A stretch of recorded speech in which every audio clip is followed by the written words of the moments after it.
morning, boys and girls. Today we're going to read the story Cinderella.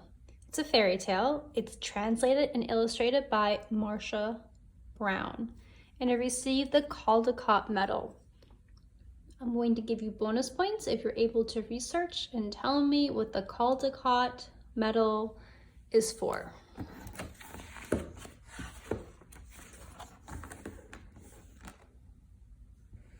Cinderella. Once upon a time, there was a gentleman who took for his second wife the proudest and haughtiest woman that was ever seen. She had 2 daughters who were just like her in every way, bad disposition and all, the husband and a young daughter of his town, but she was sweet and good. She took after her mother, who had been the best in the world. The marriage ceremony was hardly over when the stepmother's temper flared. She could not abide this young girl, whose goodness made her own daughters seem more hateful than ever.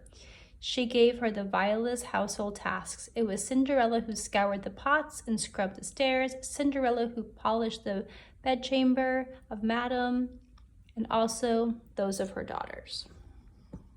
And there's Cinderella working.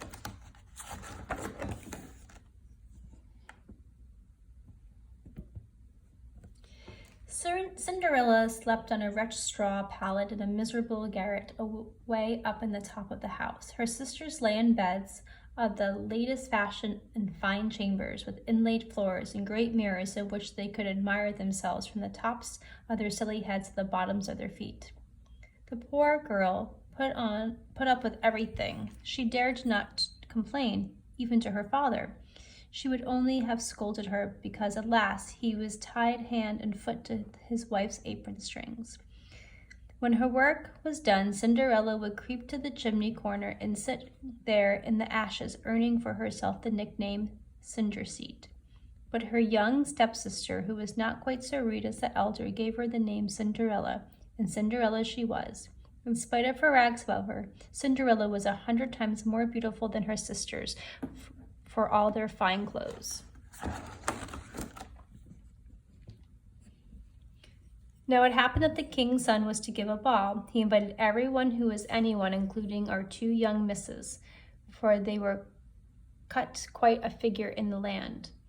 They were delighted with themselves, busy as you please choosing their costumes and headdresses to go with. More work for Cinderella, for it was who starched their linen and puffed their ruffles. Chitter-chatter of nothing from morning to night, but what they would wear and how they would look. I, announced the elder, shall wear my cherry velvet with English trim.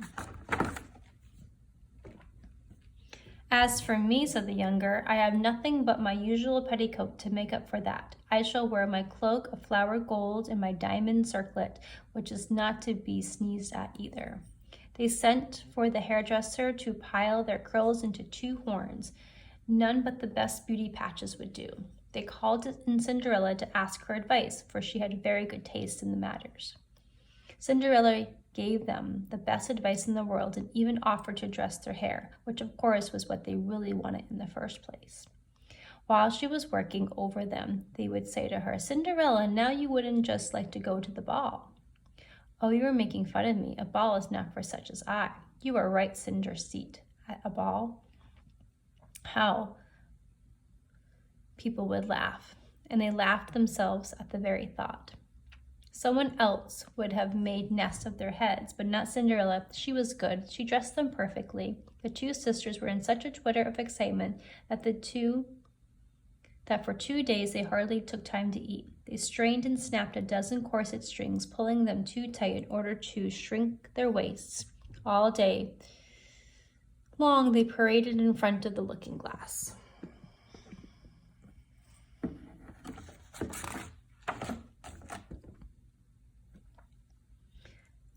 At last the happy day arrived. They departed, and Cinderella followed them with her eyes as long as she could.